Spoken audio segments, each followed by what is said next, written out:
ಮೈಸೂರು ಬೆನ್ನಲ್ಲೇ ಚಾಮರಾಜನಗರ ಗೆಲ್ಲಬೇಕು ಅಂತ ಹೇಳಿ ಮುಖ್ಯಮಂತ್ರಿಗಳು ಪ್ಲಾನ್ ಮಾಡಿಕೊಂಡಿದ್ದಾರೆ. ಚಾಮರಾಜನಗರದಲ್ಲಿ ಬಿಜೆಪಿ ಹಿರಿಯ ಸಂಸದನಿಗೆ ಕಾಂಗ್ರೆಸ್ ಒಂದು ಕಡೆ ಗಾಳ ಹಾಕ್ತಾ ಇದೆ. ಕಾಂಗ್ರೆಸ್ ಅಭ್ಯರ್ಥಿಯಾಗಿ ಬಿಜೆಪಿ ಹಿರಿಯ ಸಂಸದರೇ ಆಗಿಬಿಡ್ತಾರಾ ಈಗ ಅಂತ ಒಂದು ಪ್ರಶ್ನೆ ಇದೆ. ಇಲ್ಲಿ ಸೀನಿಯರ್ ಮೋಸ್ಟ್ MP ಅವರು, ಸೊ ಅವರಿಗೆ ಗಾಳ ಹಾಕಿಬಿಟ್ಟಿದೆ ಈಗ.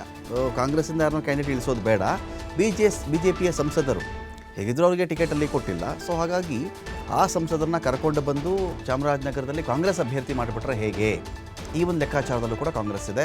ಮುಖ್ಯಮಂತ್ರಿ ಸಿದ್ದರಾಮಯ್ಯ ಅವರೇ ಗಾಳ ಹಾಕಿದ್ದಾರೆ ಅಂತ ಮಾಹಿತಿ. ಕೈ ಕಲಿಯಾಗಿ ಕಾಂಗ್ರೆಸ್ನ ಅಭ್ಯರ್ಥಿಯಾಗಿ ಚಾಮರಾಜನಗರದಲ್ಲಿ ಅವರು ಸ್ಪರ್ಧೆ ಮಾಡಿದ್ರೂ ಆಶ್ಚರ್ಯ ಇಲ್ಲ. ಚಾಮರಾಜನಗರದಲ್ಲಿ ಸಾಕಷ್ಟು ಪ್ರಾಬಲ್ಯ ಹೊಂದಿದ್ದಾರೆ ಸಂಸದನ ಮೂಲಕವಾಗಿಯೇ ಬಿಜೆಪಿಗೆ ಮುಖ್ಯಮಂತ್ರಿಗಳು ಶಾಕ್ ಕೊಡ್ತಾರಾ?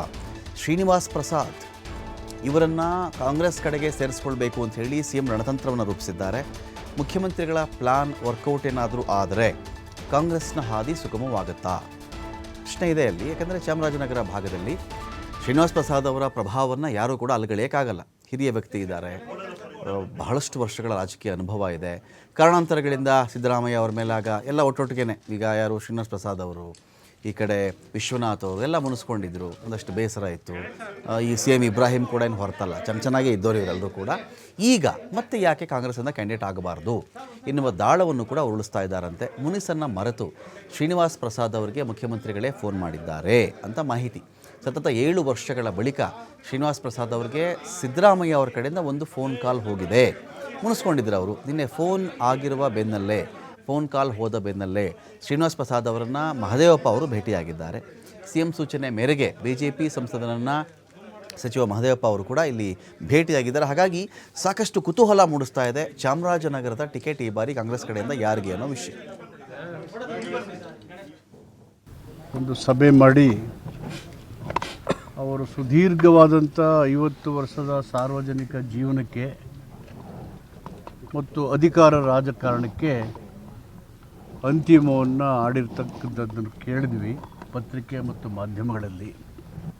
ಬೇರೆ ಬೇರೆ ಸಂದರ್ಭ ಮತ್ತು ಕಾರಣಗಳಿಗೆ ಬೇರೆ ಪಕ್ಷಕ್ಕೆ ಹೋದರೂ ಕೂಡ ತಾನು ಎಲ್ಲಿ ಇದ್ದರೂ ಅಲ್ಲೇ ಆ ಸಿದ್ಧಾಂತವನ್ನೇ ಪ್ರತಿಪಾದನೆ ಮಾಡ್ತಾ ಶ್ರೀನಿವಾಸ್ ಪ್ರಸಾದ್ ಅವರು ತನ್ನ ವ್ಯಕ್ತಿಗತವಾದಂಥ ನಾಯಕತ್ವ ಮತ್ತು ಸಿದ್ಧಾಂತದಲ್ಲಿ ರಾಜಿ ಮಾಡಿಕೊಳ್ದೇ 50 ವರ್ಷದ ಯಶಸ್ವಿ ರಾಜಕೀಯ ಪಯಣವನ್ನು ಪೂರೈಸಿದ್ದಾರೆ. ರಾಜಕೀಯದಲ್ಲಿ ನಾವು ಪರಸ್ಪರ ಎದುರಾಳಿಗಳೇ ವಿನ ಶತ್ರುಗಳಲ್ಲ. ನಮ್ಮೆಲ್ಲರ ಉದ್ದೇಶ ರಾಜ್ಯದ ಅಭಿವೃದ್ಧಿ, ಸಾರ್ವಜನಿಕರ ಹಿತ ಮತ್ತು ಜನರ ಹಕ್ಕುಗಳ ರಕ್ಷಣೆ, ಸಾಮಾಜಿಕ ನ್ಯಾಯದ ಪ್ರತಿಪಾದನೆ, ಸಂವಿಧಾನದ ಆಶಯಗಳ ಜಾರಿಯ ಒತ್ತಾಯ, ಇವೆಲ್ಲವೂ ಕೂಡ.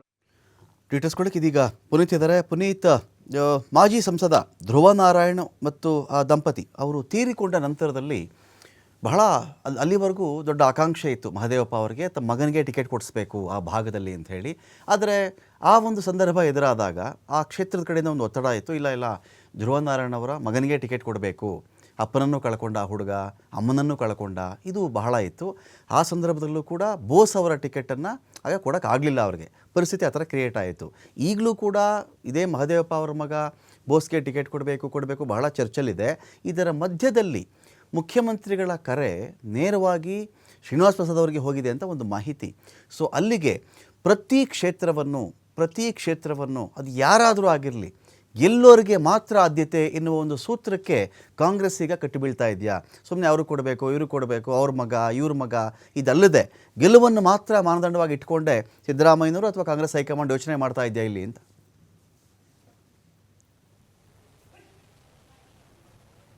ಖಂಡಿತವಾಗಿ ರಮಾಕಾಂತ್. ಯಾಕೆಂತ ಹೇಳಿದರೆ ಈಗ ಮುಖ್ಯಮಂತ್ರಿಗಳು ಏನು 3-4 ದಿನ ಮೈಸೂರಿನಲ್ಲೇ ವಾಸ್ತವ್ಯವನ್ನು ಹೂಡಿದರು. ಈ ಸಂದರ್ಭದಲ್ಲಿ ಮೈಸೂರು ಕೊಡಗು ಲೋಕಸಭಾ ಕ್ಷೇತ್ರ ಸೇರಿದಂತೆ ಚಾಮರಾಜನಗರ ಲೋಕಸಭಾ ಕ್ಷೇತ್ರ ಏನಿದೆ ಇದನ್ನು ಪ್ರತಿಷ್ಠೆಯಾಗಿ ತೆಗೆದುಕೊಂಡಿರ್ತಕ್ಕಂಥದ್ದು. ಜೊತೆಗೆ ಇಲ್ಲಿ ಗೆಲ್ಲಲಿಕ್ಕೆ ಏನೆಲ್ಲ ಪ್ರಯತ್ನಗಳನ್ನು ಮಾಡಬೇಕಾಗಿದೆ ಈ ಎಲ್ಲ ಪ್ರಯತ್ನಗಳನ್ನು ಕೂಡ ಮಾಡ್ತಾ ಇದ್ದಾರೆ. ಅದರಲ್ಲಿ ಬಹಳ ಪ್ರಮುಖವಾಗಿ ಕಾಣ್ತಕ್ಕಂಥದ್ದು ಶ್ರೀನಿವಾಸ್ ಪ್ರಸಾದ್ ಏನಿದ್ದಾರೆ, ಈ ಭಾಗದಲ್ಲಿ ಬಹಳಷ್ಟು ಪ್ರಭಾವ ಇರತಕ್ಕಂಥ ಒಬ್ಬ ನಾಯಕ.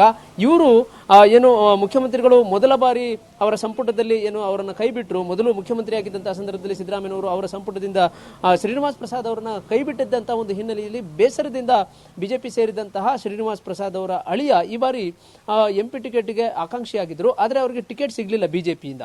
ಇದು ಒಂದು ಕಡೆ ಶ್ರೀನಿವಾಸ್ ಪ್ರಸಾದ್ ಅವರಿಗೆ ಬೇಸರವನ್ನು ಉಂಟು ಮಾಡಿತ್ತು. ಮತ್ತೊಂದು ಕಡೆ ಅವರು 50 ವರ್ಷಗಳನ್ನ ರಾಜಕೀಯದಲ್ಲಿ ಪೂರೈಸಿದ್ರು. ಆ ಒಂದು ಸಂದರ್ಭದಲ್ಲೂ ಕೂಡ ಅವರನ್ನ ಸೌಹಾರ್ದಯುತವಾಗಿ ಮಾತನಾಡಿಸುವಂತಹ ಒಂದು ಕೆಲಸವನ್ನ ಬಿಜೆಪಿಯ ಹೈಕಮಾಂಡ್ ಅವರು ಇರಬಹುದು ಅಥವಾ ರಾಜ್ಯ ಬಿಜೆಪಿಯ ನಾಯಕರು ಇರಬಹುದು, ಇವರು ಯಾರೂ ಕೂಡ ಮಾಡಲಿಲ್ಲ.